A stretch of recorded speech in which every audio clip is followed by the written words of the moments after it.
like to call to order the meeting of Monday, September the 26th. If the clerk would please take the roll. Councilmember Amos. Present. Councilmember Archibald. Here. Councilmember Ashford. Present. Councilmember Harris. Here. Councilmember Lewandowski. Here. Councilmember Ruiz. Here. Mayor Rapp. Here. You have before you the minutes from the regular meeting of September the 12th. Is there a motion to receive and file? So moved. Councilmember Ashford, is there support? Support. Councilmember Amos. Is there any additions, deletions, changes? All those in favor, please signify by saying aye. Aye. Any opposed? Minutes will stand as submitted. We have one presentation tonight. If the clerk would please read that. Joe Heffernan from Plant Moran and City Manager James Freed will give a presentation regarding the city's unfunded liabilities. Good evening, Madam Mayor and Council. As I promised you back in the spring, we were expecting a new valuation study from MERS to come in regarding our unfunded pension obligations and our current status of our pension system. And so tonight we wanted to brief you on the updated valuation statement that you were all sent, along with the valuation statement of our OPEBs. So we're going to give you a quick update. But before then, I want to take a moment to talk to the employees of the City of Port Huron and to the pensioners and to the retirees who, a lot of them are at home tonight watching on TV. I want to talk to a moment about them. First and foremost, under the Michigan State Constitution, their pension is protected. We cannot take away what we have promised them. It is constitutionally protected.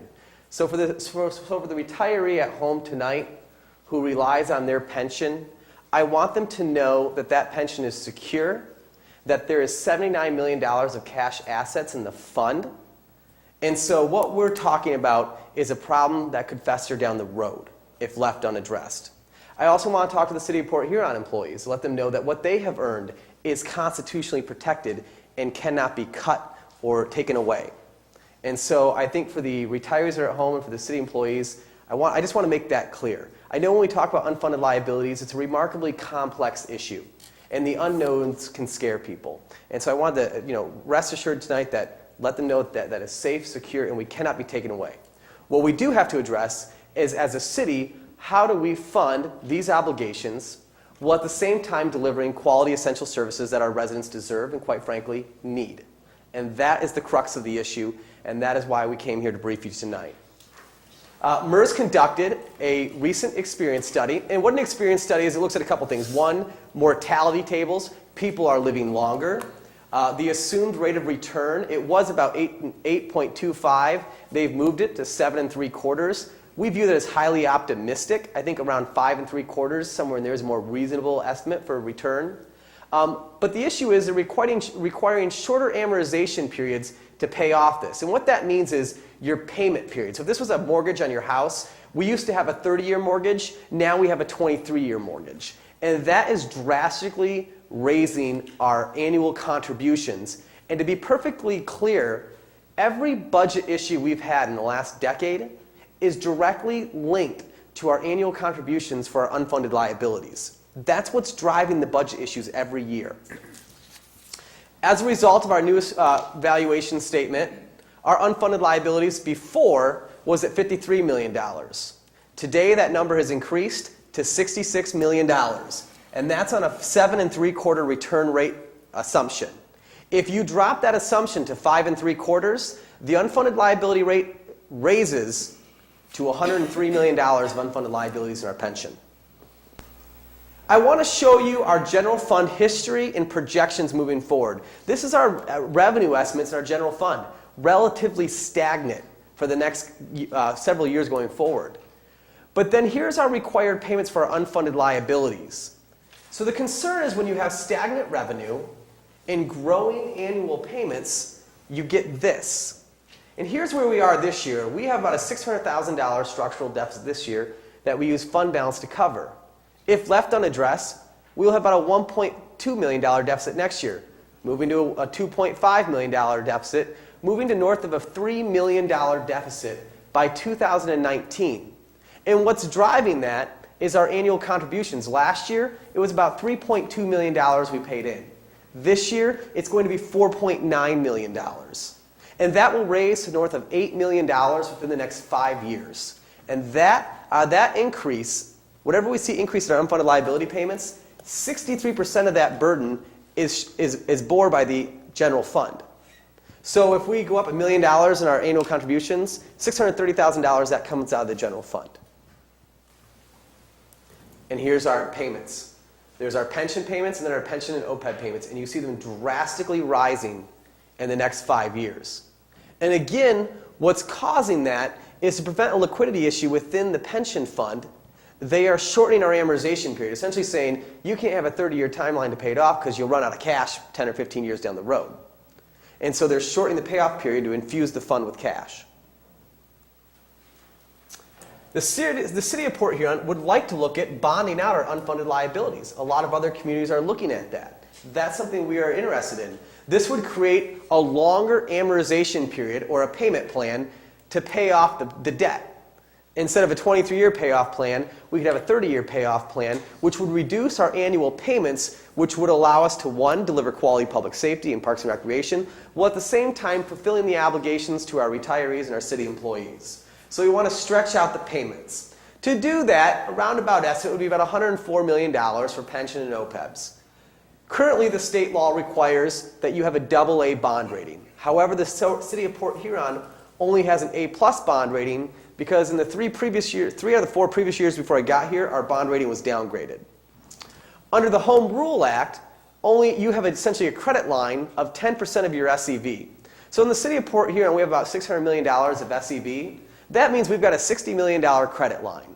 And about $20 million of debt currently is outstanding for street projects and public infrastructure projects. So really, we got about a $40 million credit line left. Possible solutions. You've probably noticed I've been traveling all over the state of Michigan. I've met now with more than 100 city managers. I've held a summit at the Michigan Municipal League with more than 100 communities represented. I have met with the state treasurer. I have met with the director of the policy for the governor's office. I've met with members of the House and Senate. And I've met with our head lobbyist for the Michigan Municipal League, Chris Hackbarth. One of the things we're looking at is a legislative prescription that would drop the threshold from AA to A, essentially qualifying the city of Port Huron to utilize refinancing debts to help stretch out these payments. We're also looking at exempting any refinancing debts from the Home Rule Act cap or any other statutory capital improvement debt limit. And the reason for this is, under accounting standards, these unfunded liabilities, we owe them. This isn't just some maybe debt. This is debt we owe. And so it's realized debt. So we're not creating a new liability. We're essentially restructuring and refinancing our current liability to have manageable payments. I compare this to the mortgage crisis. A lot of people just need to refinance their mortgage to get more manageable payments to survive. That's what we need to do. And so we're working with our state partners around the state. And one thing that's important, and Councilwoman Ashford, you mentioned this is a universal problem. And that statement stuck with me because it is. We met with more than 100 cities because more than 100 cities across this great state are facing this exact same crisis. We have some communities where their annual contributions will more than double in 2 years, and they simply don't know how they're going to afford it. I've talked to cities like Midland, a very wealthy community that doesn't know how they'll make it past 5 years. The city of Coldwater, Michigan, which will have their ARC payment doubled in the next 2 years. Rogers City, Grand Haven, Muskegon, Jackson, Bay City. This is a universal problem that requires a statewide legislative prescription to help us out. I want to introduce to you now Joe Heffern, as you all know him from before. He is our independent auditing firm, and I asked him to go over last year's pension payments and pension fund report and the valuation report so we could have some expert opinion of where exactly we are and what we're looking at.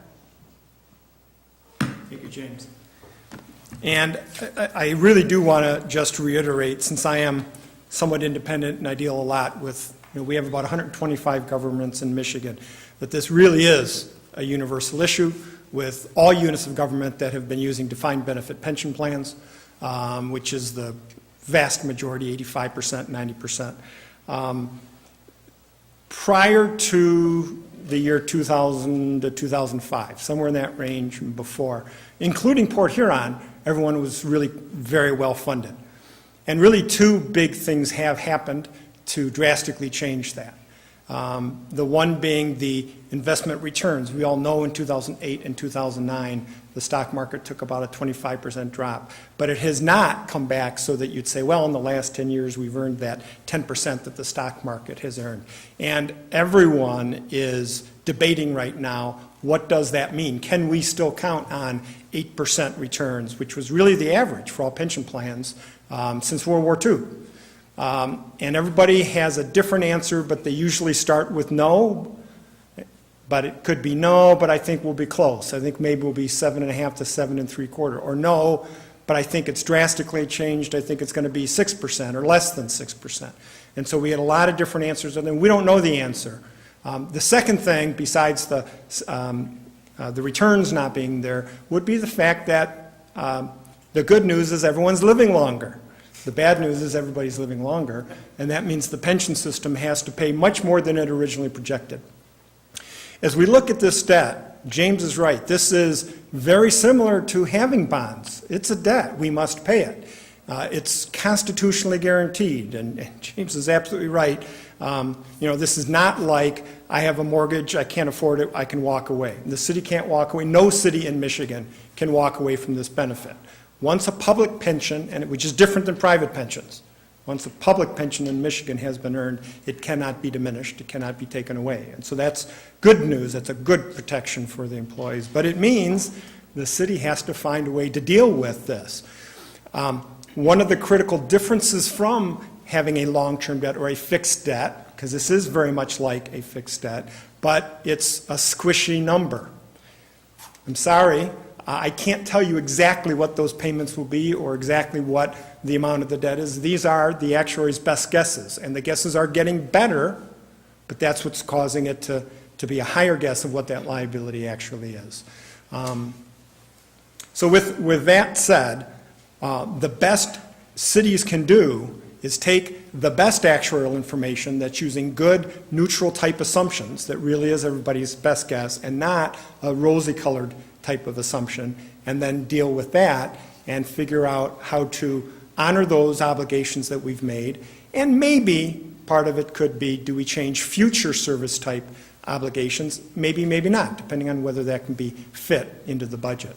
So one of the things that we've done here, it really, not to scare you, but to try to put into perspective what we're paying today. And off to the left is just a calculation of how do the accountants come up with pension expense. And you see the calculation, second line from the bottom, is $5.3 million.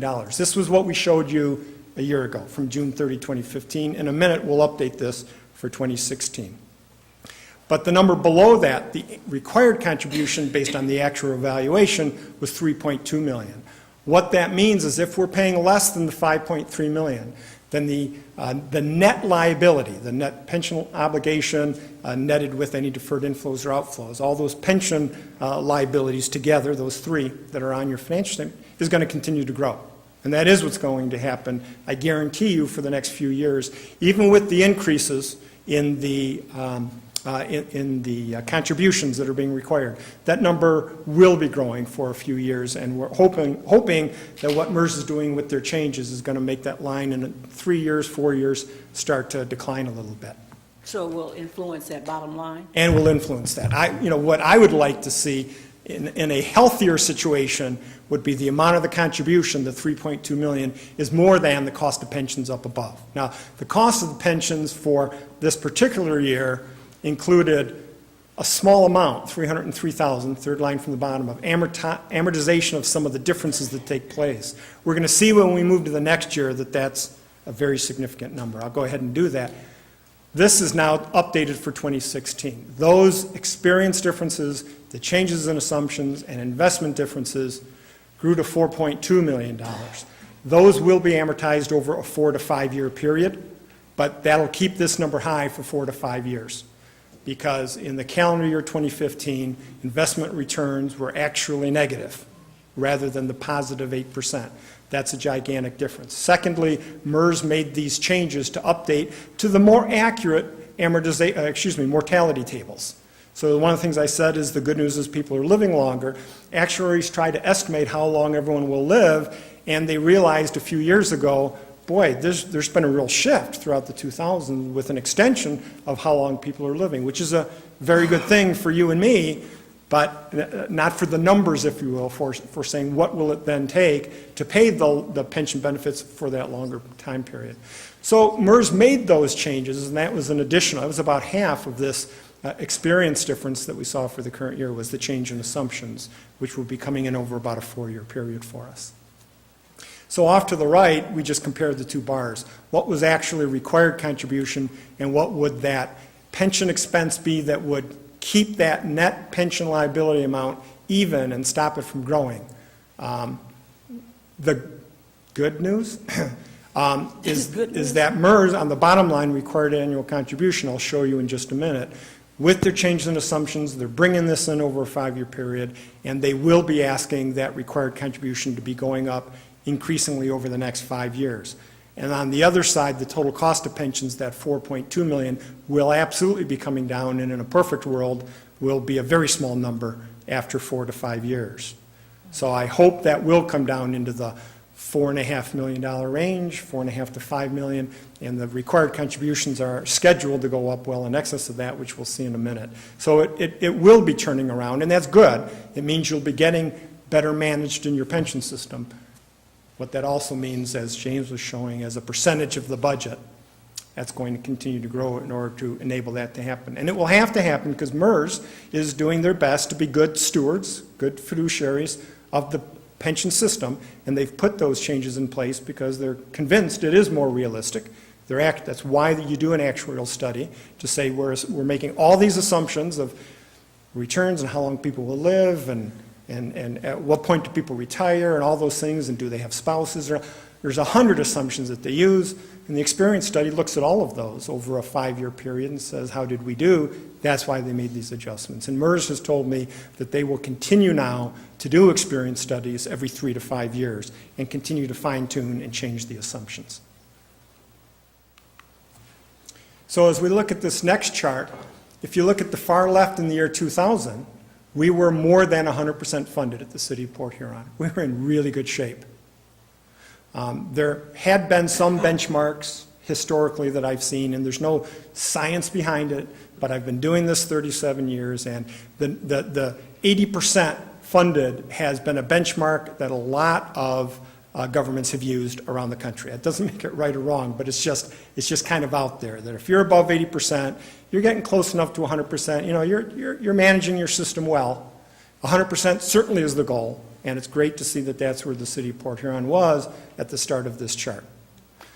Excuse me. Yes. Showing this trend chart, and we could see, quite clearly that it kept going up. So why did we have to wait to 2015 and 2012 to start getting serious about that we needed to do something about it? Right. So in the orange line, we see in the years 2003, 4, 5, it was kind of stagnating. It actually went down a little bit from 2001 to 2002. Right. And most actuaries try not to look over a 2 or 3 year history or period of time. Actuaries try to look over 10, 20. They think in decades. They don't think in terms of a couple of years because they know there's going to be some anomalies. So that would not have concerned the actuaries. But look in 2006 and 7, that's when we started to see some of the market changes.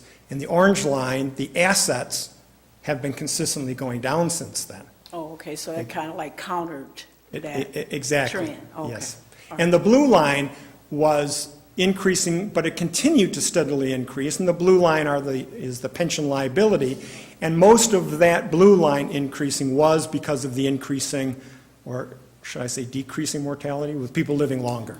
And so when they set the assumptions, they've got tables of on average, how long does a male live, how long does a female live, and people were continuously, year after year, just exceeding that. And in 2015, we see a bump, and that's the adjustment to the new set of assumptions with the new mortality tables, et cetera. Okay. Yes.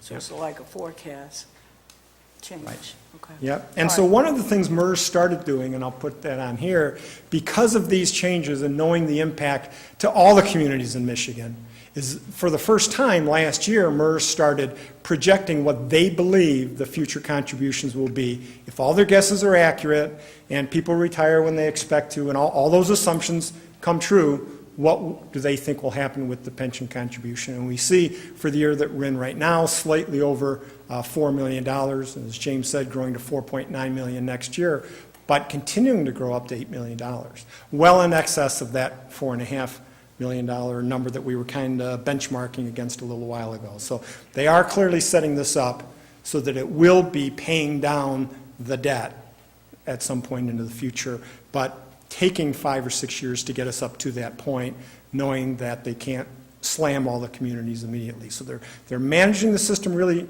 very well. Every system is going through the same type of thing, and I think they've done the right thing with the assumptions.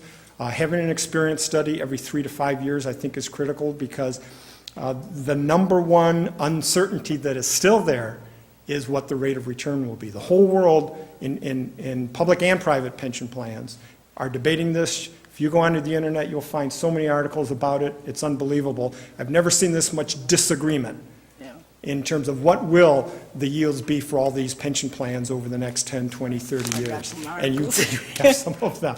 It is, I've been doing this a long time, and for our pension plans, when we audit them, we need to make sure that the rate is reasonable, and I can only look at trends. We look at what are all the other pension plans doing. It's kind of the theory of crowdfunding. The crowd tends to do the right thing in overall, and it is coming down. What had been 8 to 8.25% back in 2000 has come down to 7.75% to 7.5% now. So people's expectations are dampening. MERS is going along with that. If you asked me to bet 4 years from now, when the next experience study comes out, will they raise or lower the rate of return? It's more likely they'd lower it than they'd raise it. But again, I can't prognosticate what will happen, but it wouldn't shock me to come down another 0.25% based on the experience they're going to see over the next 4 years. Thank you. Madam Mayor and Council, so my message to the state of Michigan has been very clear. We cannot cut the benefits, and we cannot legally raise taxes.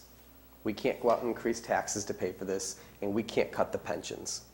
And so currently we have one tool, and that one tool is to cut our operating expenses. My issue is you can only cut so much before you begin jeopardizing essential services.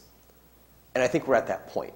We need to restructure the debt. We need to restructure the liability, because in its current form, we are unable to pay for the benefits we are offering. That is the harsh reality. And so we will continue working with our partners from around the state, with the Michigan Municipal League, with our auditors, with bond counsel, to find a way, whether that's through the legislative prescription or through bonding, to restructure the amortization period to give us more time to pay this debt. The issue is we have 333 retirees to 225 current employees. So the bulk share of this liability is already out the door. We can't adjust it. We can't change it. And so the only thing we have to work with is the current employees. And that's not enough to fix the problem. And so that is why we've been traveling around the state, telling our story, meeting with different city managers and mayors to find out who else is like this, who else has the same issues, to build a coalition. Positive news today that the House of Representatives is looking at some type of legislative prescription. The governor and state treasurer are keenly aware of this. I met with the state treasurer's office last Tuesday.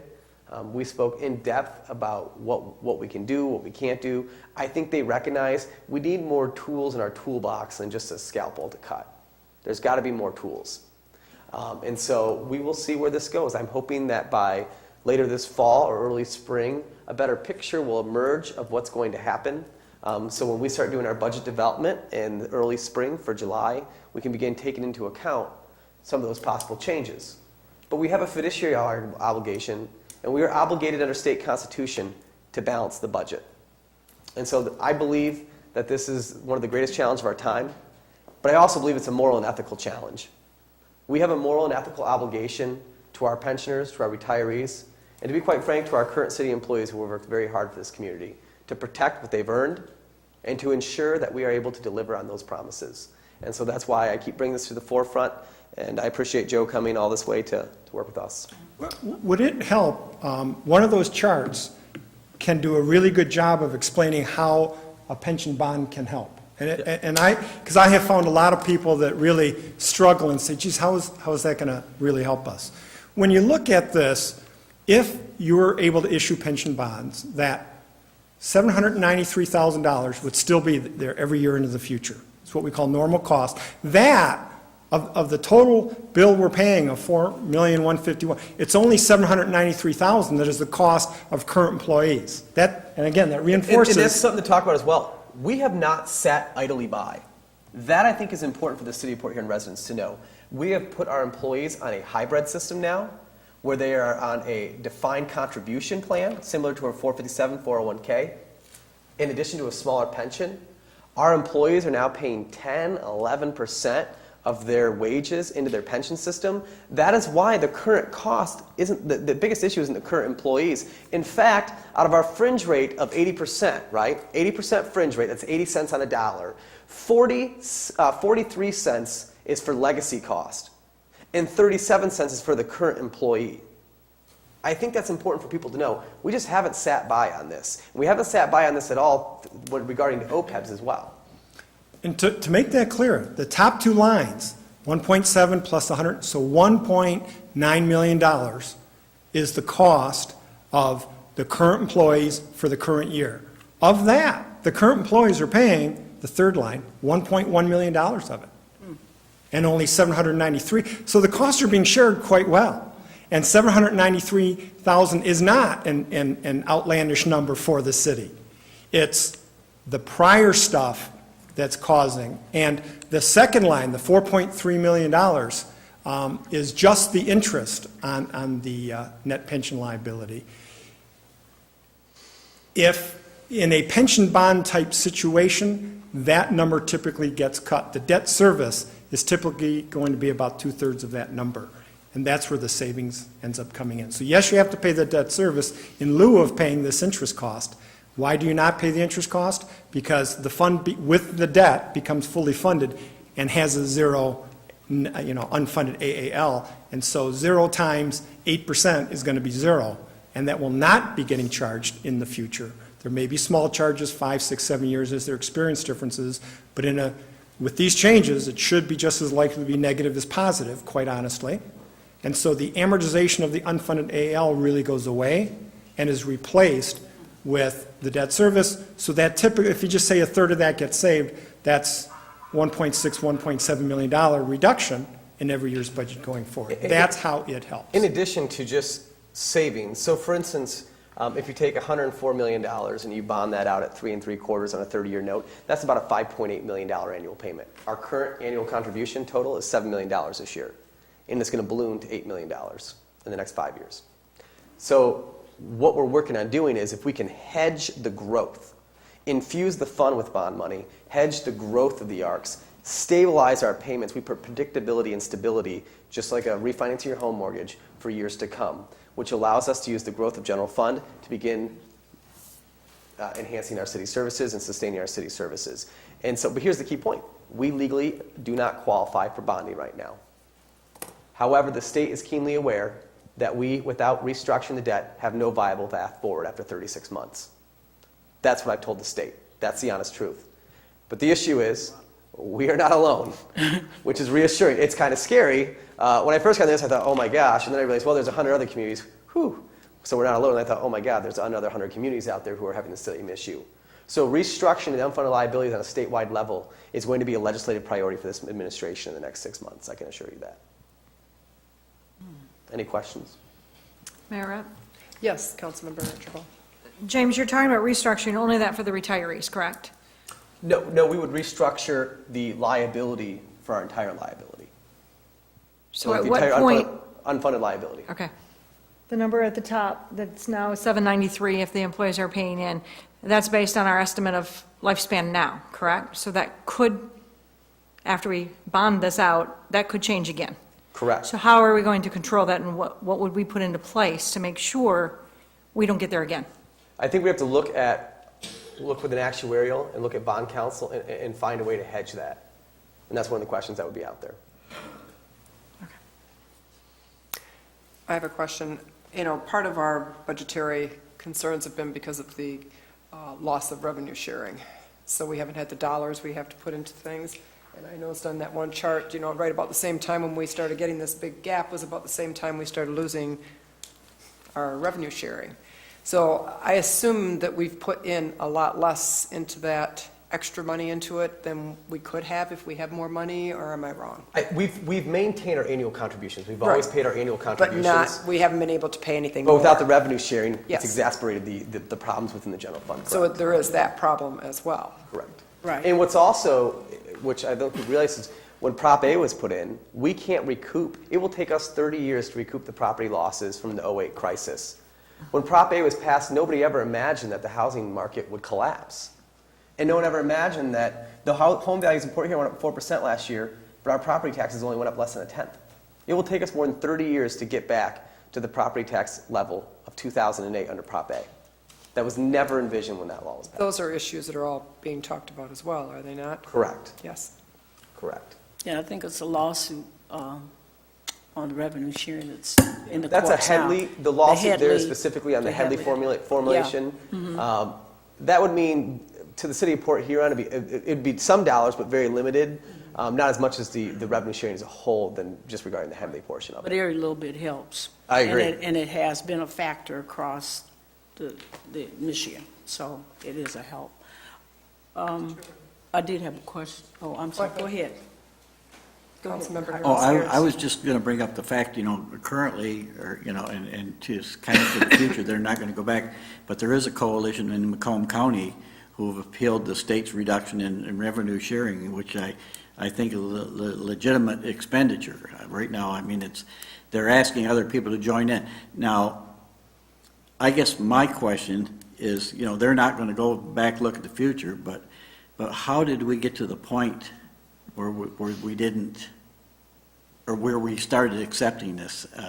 So I think with the Macomb Coalition, which is suing on the basis of a Headley formulation, based on the state treasurer who was there when Headley was written, I think the courts will interpret it that it was formulated correctly. They put out that thing, the coalition Macomb originally started, I believe, in East Point. So I'm not quite sure how much validity that lawsuit has merit to. I've asked our legal counsel to look into it. Gary Fletcher and Todd Chowdy are looking into it to see if there's any merits that this thing actually will stand. And if it does, then maybe that's something we should look at. So I've asked legal to look into it. I guess the second part of my question here is looking at the interest rates that Mr. Hefferman was talking, and you were talking about, and you anticipate 8.25% and things like that. Not to commercialize it, but the Community Foundation in Port Huron probably has the best return on the dollar for anything in the area. And in their most recent report, they don't get anything near 8.25%.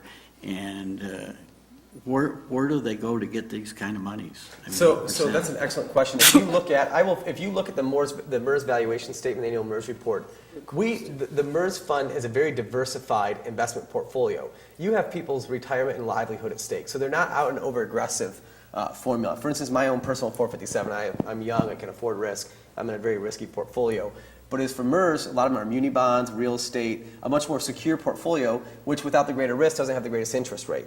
And so they're trying to, there's a fine line to walk with how they divide up that portfolio. And they try to be very responsible. And MERS will tell you that during the Great Recession, they didn't lose as much as anyone else did. Their losses were a lot less than other funds because of that conservative market. Councilmember Ash. He was next.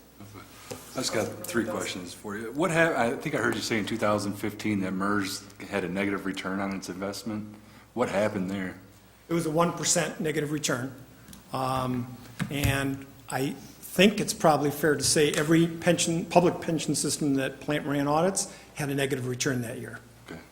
And then what percent, I guess it's more for James now, what percentage or how many people in the city's employees are still in the full defined contribution, or defined benefit, I should say? I actually don't have that percentage off the top of my head. I'll have to get back to you. All right. And then lastly, after the 5-year bump that we are going to have here from MERS, what percentage funded would that get us to? Actually, our fund rating's dropping. We're at 53% funded today. Next year, we'll have 49%. But that's used a 7 3/4 number. If you drop the funding level to 5 3/4 rates, which I believe is what a lot of economists are moving to, our current funded rate is about 30%. And so it will continue to drop for the next 5 years, and then we'll have to wait for the new experience study, but we're in that 30 to 40% funded right now. Okay. And I've been through the bonding process with Macomb County. It worked out well for them, so, depending on if that's something that we're going to be able to do, I think that's something I would support doing. It was a smart investment on their part and really shored up our pension plan there. My concern with the bond, here's my concern, I'm going to be completely candid. We need to bond. We're currently not legally allowed to. It is very beneficial. Oakland County, Macomb, Royal Oak's going with it, Ottawa County, Kalamazoo. My concern is what red tape and restrictions is the state of Michigan going to put on us to be able to bond. That's where I think the caveat of where they could come at us at. And so they know, the state of Michigan, the state treasurer, the legislature, they know we have to restructure the debt. They 100% know it. Because all these communities are not going to fall like dominoes. My concern is what restrictions and what mandates will they force us to do to get to the bonding? And I don't know what that looks like yet. And that's why I'm proud that I have a seat at the table on these conversations to try and be an advocate for Port Huron. When I met with the state treasurer, I took the city manager of East Lansing with me, George Lahanis. Plant and Moran works with East Lansing. Very similar situations in East Lansing. And so, we're trying to do this as a coalition. It's important that this is not just Port Huron problem. And so I think we can't convey that enough. But as we move forward, we'll try to continually update. It's going to be, I really want to see what the House and Senate look like, what the treasurer's got in mind, and what kind of, you know how it is. Anytime there's EVIT money or something like that, there's always like a million hoops and strings to go through, and you just don't know what that is. There's always a catch. I guess one more question I just thought of is, what's it going to take to get us up to a AA bonding so that we could borrow, say if the state doesn't allow us to go to the A+? So right now we were downgraded 3 times, and we were downgraded 3 times because of the utility deficits in the previous 5 years before I got here. When we raised our utility rates 2 years ago, we had an immediate S&P bond call that Ed Brennan and I traveled to Chicago and gave a presentation to the Standard & Poor's bond agency to tell them what we had done to remediate the deficits, which we still have deficits. We utilize the land purchase fund, but we put forth a solid financial model, which they change us from negative to outlook to stable. So the next outlook will go from stable to positive to upgrade. When you downgrade once, it takes 3 years to get back. So when we were downgraded 3 times in 4 years, it will take no less than 9 years to get back to where we were. We don't have that kind of time. And so the issue is we most likely will probably get an upgrade, a bond rate up. I would say we'll move from stable outlook now. I imagine the next bond call will move to positive if we keep our ship tight. And then maybe in a year, 2 years, we may see an upgrade. But if this continues to plague us and we don't address this issue, we could be at risk for another downgrade. And so that's why when people ask what does a bond rating mean to the city of Port Huron, a bond rating means this. In addition, we have $96 million of CSO debt out there. And we are continuously refinancing. You just issued refinancing notice of intent 2 months ago. So we'll take those notes that are at a higher interest rate and we'll refinance them to save money. That refinance at a lower interest rate is based in huge part on our bond rating. And that's why the bond rating is so critically important that we maintain that for just such an occasion. So we're going to need the legislature to exempt us to get it done in time. Anyone else down here have a question? Mayor, I have one more question, if you don't mind. Pro Tem?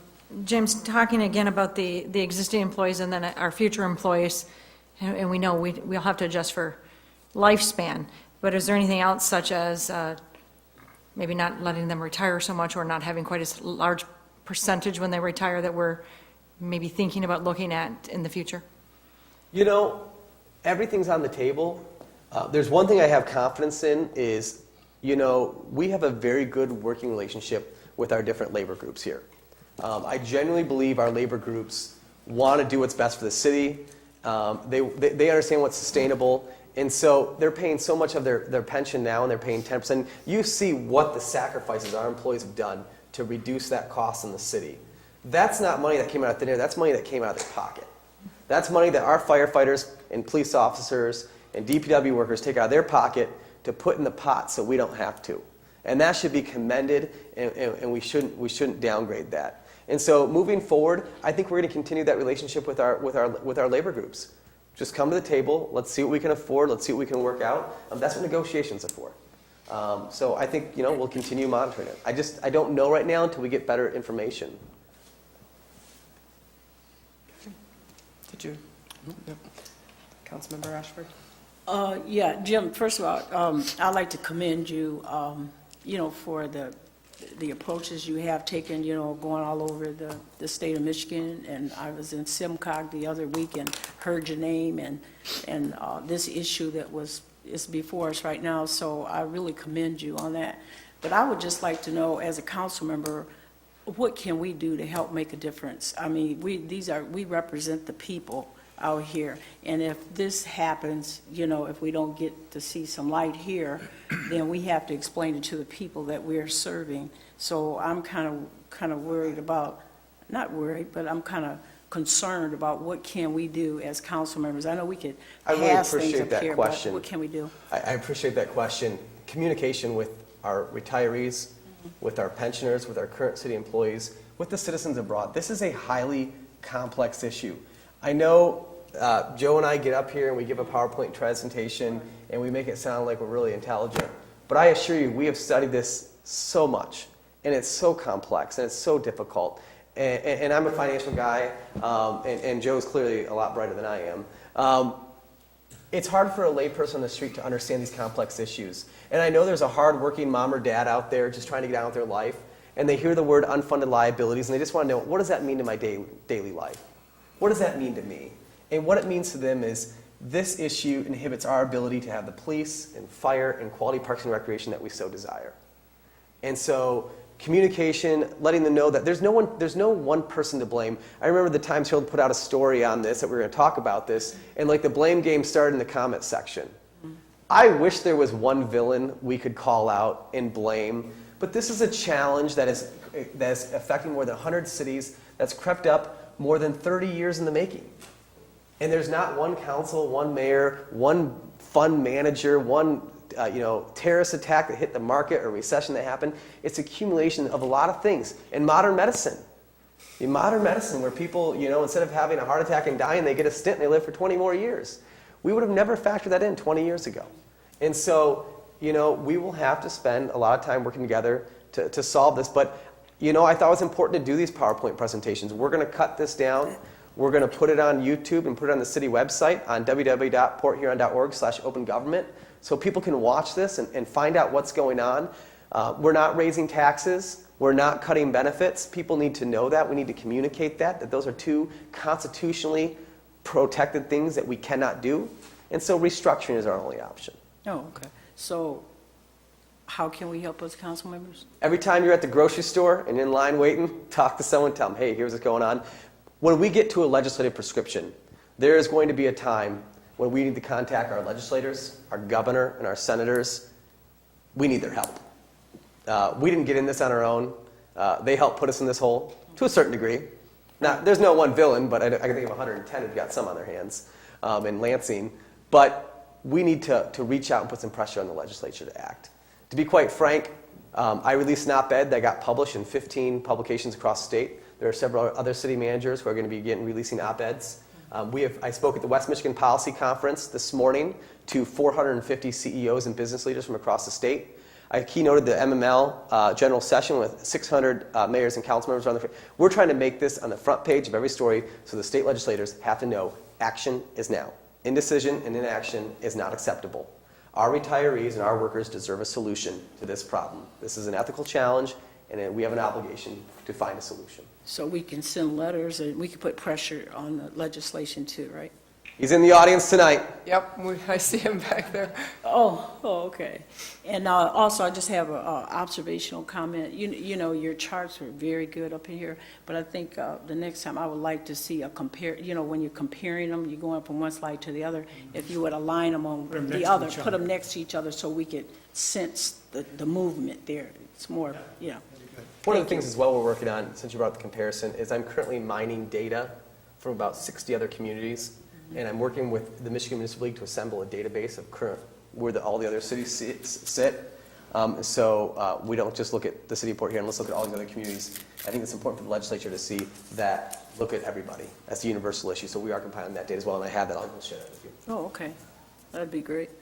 Okay, other than that, thank you.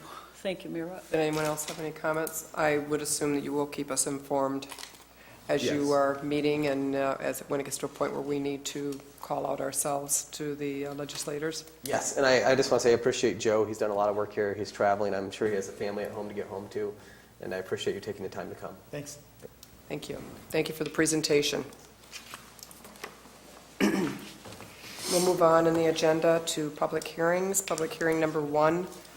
Is to hear comments on the application to transfer the active obsolete property rehabilitation exemption certificate for 301 Huron Avenue to Sperry's Theater Court.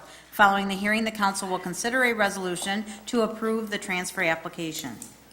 Is there anyone in the audience who wishes to address the council on public hearing number 1? Seeing no one, I'll declare public, okay, we do have a, Yeah, just Scott Richard Warden, 412 Grand River, Port Huron. Just a comment on this is something that, this mechanism that was put in place to start to attract, it's one of those things that helped attract a private investor to take on that challenge of the Sperry's building.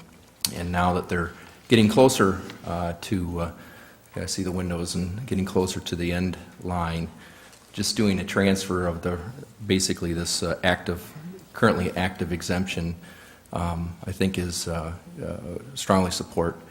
And this is just something that is what I feel is part of one of the positive revitalizations examples in the city of Port Huron. Thanks. thank you. Is there anyone else that wishes to address public hearing number 1?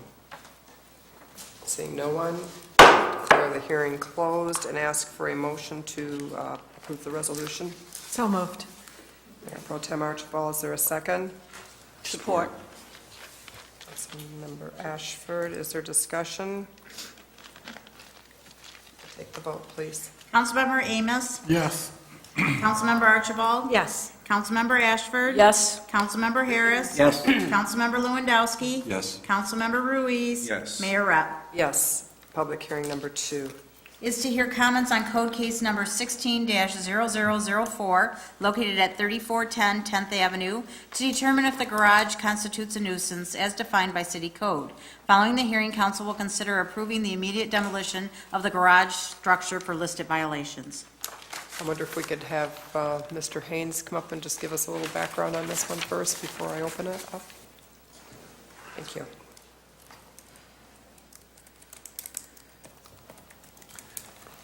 Good evening, Mayor and Council. This is a property on 10th Avenue that experienced a fire back in July of 2015. At that time, it was inspected and determined that the structure needed to be removed and demolished. And at that time, that was removed. But as part of the process, the owners were looking for a place for storage of some of the goods that were left in the house.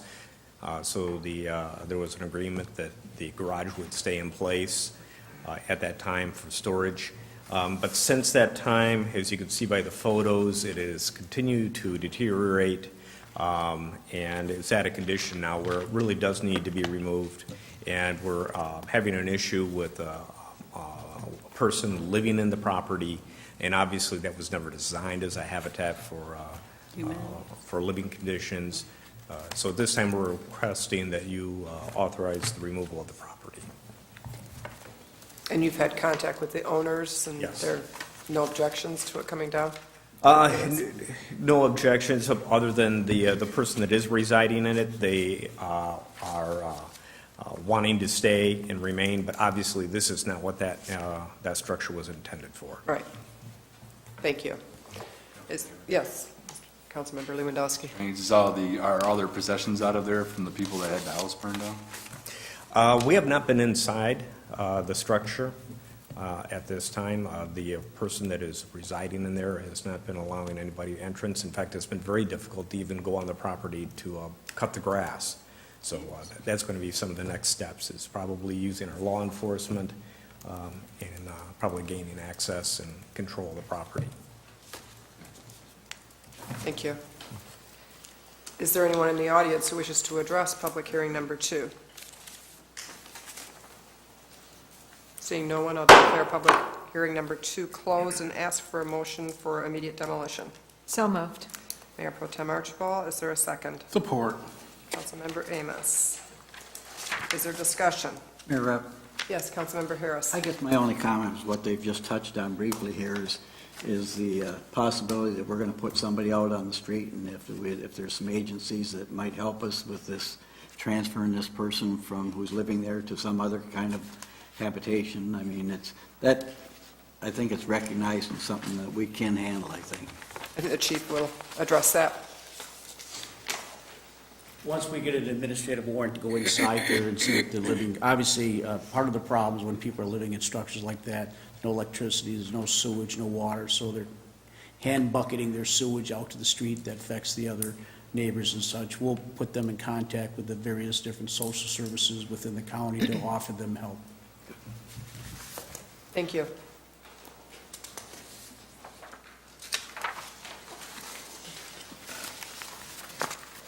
Let's take the vote on that. Councilmember Archibald? Yes. Councilmember Ashford? Yes. Councilmember Harris? Yes. Councilmember Lewandowski? Yes. Councilmember Ruiz? Yes. Councilmember Amos? Yes. Mayor Rep. Yes. We'll move on now to public comment. If there's anyone in the audience who wishes to address the council this evening, you can come forward, give us your name, and you have 4 minutes. Good evening, Council, Mayor. It's that time of year again. If you're interested in having a spaghetti dinner served by the Chief of Police or a radio DJ from Radio First, our annual Cops Capture program is Tuesday, October 11th from 4 p.m. to 8 p.m. We feature a dinner that includes spaghetti, salad, bread, and dessert, plus drinks. It's all for $10. It'll be held at the Seaway Terminal at 2336 Military Street in Port Huron. And all the proceeds go to the Capture program. Our Capture program is something that's very unique to the city of Port Huron. It is a program that's totally sponsored through donations, and we utilize that in a number of different ways. The main piece of that program, people phone in tips on crimes, and we pay people that give us information in terms to solving crimes or located wanted people. It's the one night a year that I become a waiter instead of a chief of police, and I know people take great interest in making me go back 3 and 4 and 5 and 6 times to make sure their meal is correct. So, and it's all for a worthy cause. So I've got the tickets, and I'll expect $10 from each of you. Thank you. Thank you. Is there anyone else in the audience who wishes to address the city council? Please come forward and give us your name, and you have 4 minutes. Scott Richard Warden, Port Huron.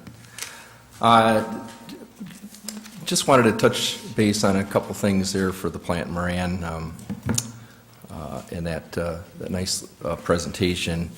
I'm fortunate enough that, or unfortunate enough that my background is in finance, and I actually understand most of that. So the potential option, a solution, I think it's something really to keep moving forward with to see what we can do. There's an opportunity, the way I understand it, is if you can get that potential bonding, that should help with the level out the operating expenditures, and also with that interest cost, depending on what you guys are calculating that. So I'm interested to hear more. I'm looking forward to see, there actually might even be my initial thoughts here on the calculation, depending on how much you're looking to potential bond out and the interest rate. If you do get to do that, you actually might end up having an overfunded pension. So I think we need to address that and see the possible positive benefits on that. It might be very, very good for the city of Port Huron. So thank you. Thank you. Is there anyone else in the audience who wishes to address the city council this evening?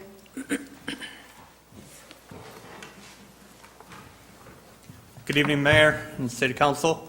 My name is Benjamin Knopf. I am running for Congress here in the 10th District on the Green Party ticket.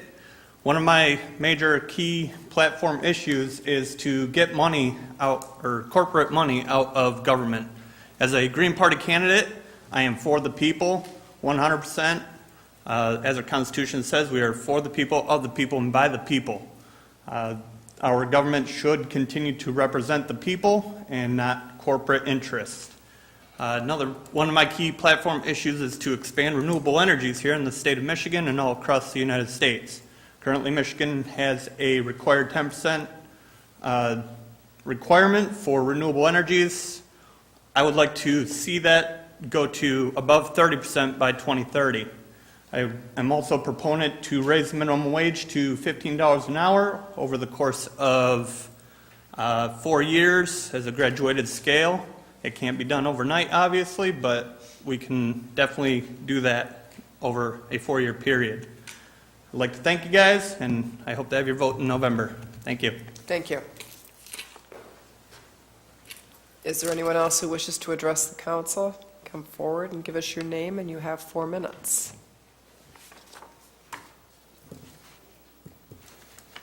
Seeing no one, I will declare public comment closed, and we will move on to the consent agenda.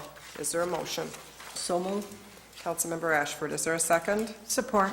Mayor Pro Tem Archibald. We'll take the vote.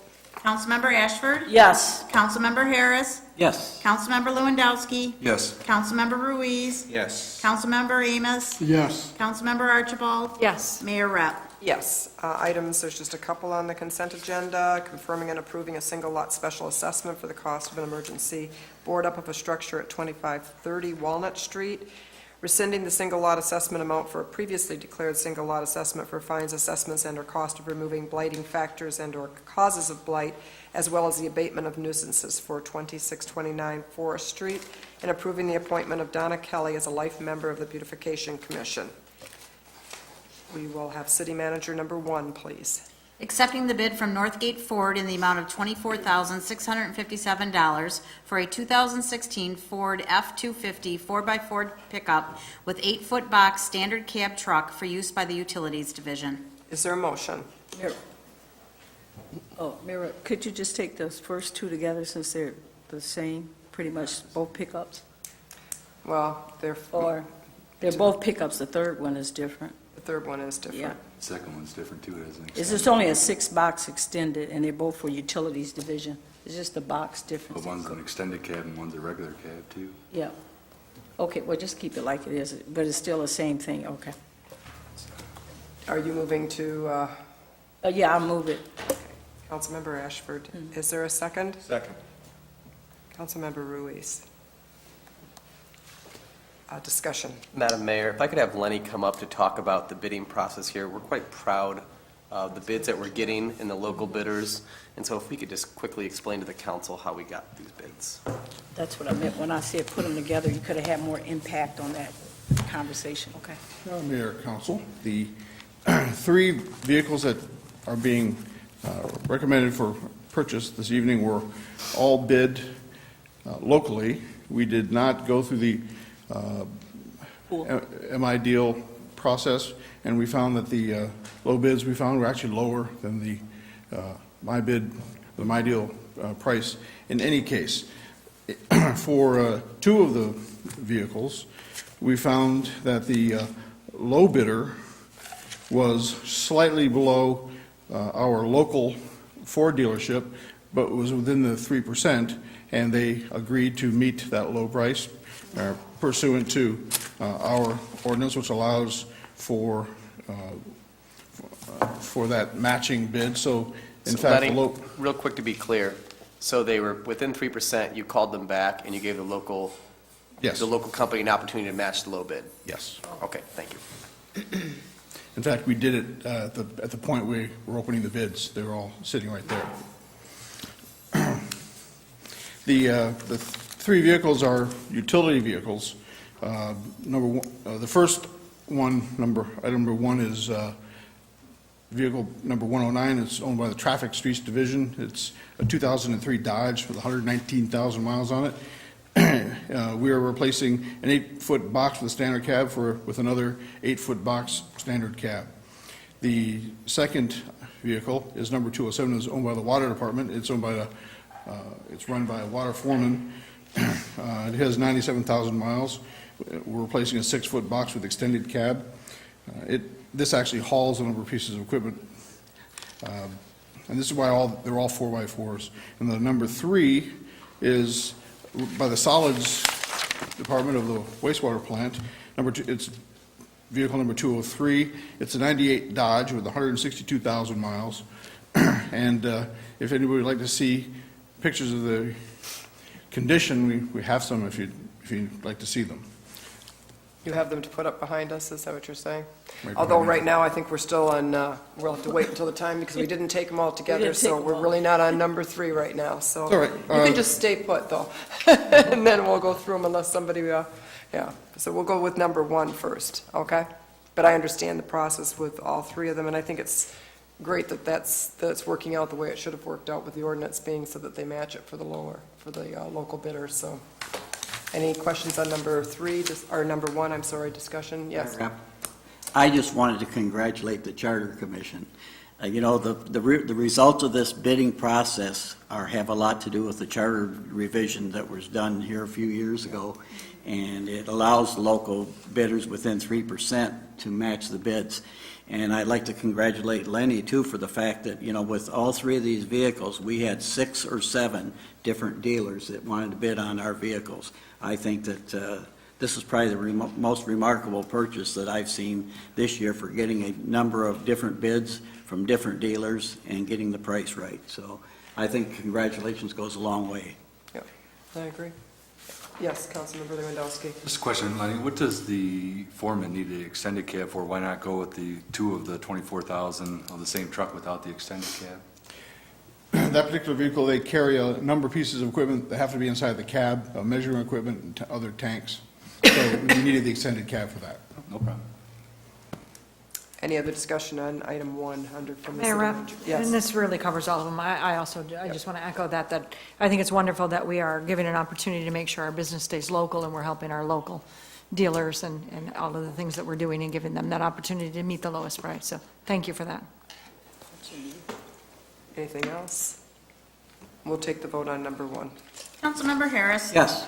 Councilmember Lewandowski. Yes. Councilmember Ruiz. Yes. Councilmember Amos. Yes. Councilmember Archibald. Yes. Councilmember Ashford. Yes. Mayor Rep. Yes. And if you'll read number 2, then, please. Accepting the bid from Northgate Ford in the amount of $26,619 for a 2016 Ford F-250 4x4 pickup with a 6-foot box extended cab truck for use by the Utilities Division. A motion, please. So moved. Councilmember Lewandowski, is there a second? Support. Mayor Pro Tem Archibald, is there any discussion on this item? I think you said you had the pictures of the next one, so. Any discussion? We'll take the vote. Councilmember Lewandowski. Yes. Councilmember Ruiz. Yes. Councilmember Amos. Yes. Councilmember Archibald. Yes. Councilmember Ashford. Yes. Councilmember Harris. Yes. Mayor Rep. Yes. Item 3. Is accepting the bid from Northgate Ford in the amount of $24,882 for a 2016 Ford F-250 4x2 pickup with 8-foot box with lift gate, standard cab truck for use by the Streets Division. Is there a motion? So moved. Councilmember Lewandowski, is there a second? Second. Councilmember Ruiz. You can show your picture now.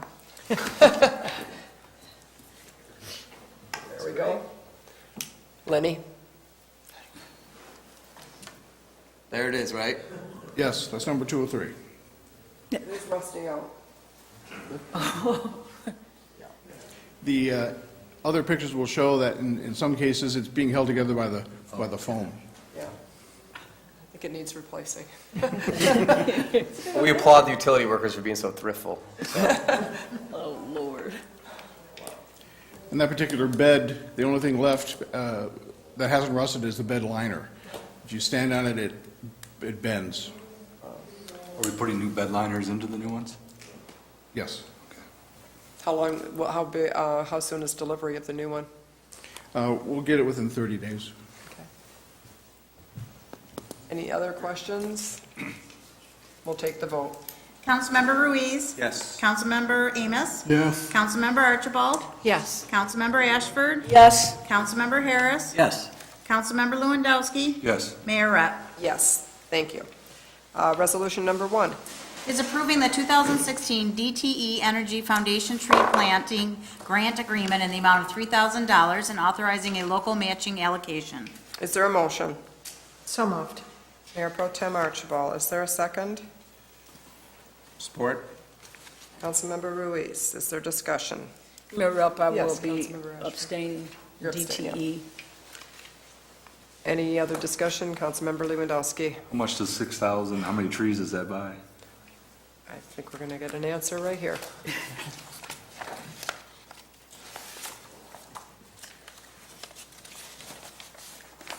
Good evening, Mayor, Council. Trees are roughly about $150 to $200 a tree. So it's not a lot, but it's a help, so. Are these ones, I'm guessing, probably a couple of feet tall then when we? Yes, yep. And essentially, these are, I'm actually getting requests from residents from past sewer separation projects where trees were replanted after the project was over. Some of the trees have not survived, not made it, so this grant will help me take that tree out and put a new tree back in there for them. It's out there for reseeding the grass that they put into, because that didn't grow very well. Possibly. Not in your area, Not right? in my area. You'll pass on that one, right? Any other questions while Ben's up there? Okay, thank you. Thank you. We will take the vote. Councilmember Amos. Yes. Councilmember Archibald. Yes. Councilmember Ashford. Yes. You were going to abstain. Oh, Lord. Not to tell you what you were going to do, but you did say that. I'm glad I said it before I recorded. Yeah. You're so used to saying, I if know. somebody called my name, I'm talking, yes, okay. Councilmember Harris. Yes. Councilmember Lewandowski. Yes. Councilmember Ruiz. Yes. Mayor Rep. Yes. That concludes our agenda announcements. We did have on here about the Capture Spaghetti Cops and Jobs Spaghetti Dinner, but the chief did a nice job of presenting that, so don't forget to go. It's a wonderful dinner, October 11th at the Seaway Terminal from 4 to 8. And in addition to that, then also the Port Huron Police Department is having Coffee with a Cop. What? Friday, October the 7th, 9 a.m. to 11 a.m. You can join at Kate's Downtown Cafe. So is there any? October the what? October the 7th. It's a Friday from 9 to 11 at Kate's Downtown. Hey, Rep, I'd just like to say, and certainly I'm not boasting or anything, but the three of us, some time ago, we actually founded the Capture Program, Chief Arioli, myself, and Jim Carmody. And it's been thriving ever since, and I'd just like to thank you guys, because you could be the founder, you could start something, but when you could live and see it to where it has gone today with how you guys got it, it just, I always smile every time I see the picture up there, on the billboards, I even saw my nephew one day, I went, oops, I didn't create this for you. But, it's a lot of times you do things, it's just like an unsung hero kind of thing, and so if there's one thing I'm proud of, that was, I love, the law, so that was one thing that I was really proud of to be a part of, to have that program here in the city of Port Huron. So thank you for all that you do to keep it going, you and your guys. Oh, yeah, and the spaghetti, yeah, and the chief wears an apron, too. I just want, you look cute. Spaghetti's messy. I know, it's good. Is there anything else from anyone on council? Mayor Rep, Yes, Mayor Pro Tem Archibald. could we have Nancy Windsor come up? By the way, I heard you on the radio, wonderful job, but could you come up and remind everyone what is going on in McMorran this weekend, please? I figured you could do it better than I could. Is something happening? Oh. Come on down. Mayor and City Council, McMorran, we have some exciting things happen. We're kicking off our fall season with our McMorran Fest on Friday. It's a free event for the public, so it's at 6 o'clock. We have some games. We'll have a band. It's for over 21 for that particular event. But Saturday, if the families need something to do, we also have our movie for $1, and we're showing Ratatouille, which is a movie about food, so we're going to bring in food for Mid-City Nutrition. So that's a great event to bring the family to. And if you're interested in any of the recreation programs, we on Thursday have an open house to come meet all the different instructors. And I know you only asked for McMorrin, but have to give a plug for Palmer Park too, so. Absolutely. There you The go. open house at Palmer Park? Yes. The open house is at And Palmer. actually, I have to mention one more thing. Unelectable youth coming from Chicago, Second City, and it's a like kind of a comedy on the election so it's supposed to be really good, and we're pretty lucky that it's coming here. We kind of got a fill-in date, so I'd like to see you all there. It should be a good one. When is that? Oh, yeah, I guess you need that. That would be October 11th. It's Tuesday night. Okay. So we have a lot more things coming up, but we would do monthly calendars, so keep an eye, and thank you for letting us know. Thank you. Is that a competition for the spaghetti dinner? And the city clerk just brought to my attention that October 11th is the last day to register to vote, so I will repeat that for her. Yes. One last announcement. We have partnered with the Port Huron area schools to host what was called neighborhood briefings. And we will be releasing a schedule to the public this coming week. And the school kids will be getting take-home brochures. And so we'll be doing neighborhood briefings in 4 different neighborhoods throughout the city. We'll be meeting at the schools. And at those briefings, the department heads will be there to brief you and brief your neighborhood on exactly what work is going on in your neighborhoods. There'll be a half-hour briefing and then a half-hour question and answer time. And then there'll be a little cookies and punch time where you can mingle with the department heads, the division heads, and just kind of get the feel of what the city's doing in your neighborhood. So that schedule will go out later this week. It's going to be towards the October, or in early October, mid-October. And so we've really partnered with the schools. We held off in there because we wanted to make sure, the question was, is how do you inform the public about what's going on in their neighborhood?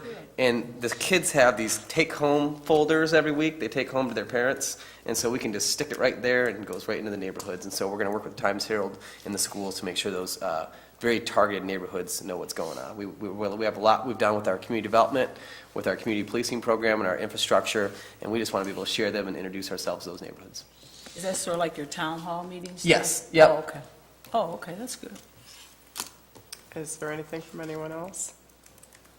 I guess I would like to take the opportunity to wish a happy birthday to Jim Atchison. His actual birthday is tomorrow, and there's been a lot of activities that have gone on in the community, and there was a big ad in the paper, I think Sunday it was, a full-page ad, thanking him for everything that he's done, and actually I was at the playground dedication at Lincoln Park on this past week, and he was, thrilled that they dedicated the park to him. He's done a lot for our community, so I just would like to say on behalf of the council, happy birthday to Mr. Atchison. Do we have to say happy birthday? I don't think we have to do that. I don't think they want us to. No, I don't think so either. They might cut us off. Jim, happy birthday to you. Happy birthday to you. Happy birthday, Jim Atchison. Happy birthday to you. We have one singer in the group, so there you go. Is there anything else? If not, I'll entertain a motion to adjourn. So move. Meeting adjourned. Chief. Hey, Chief.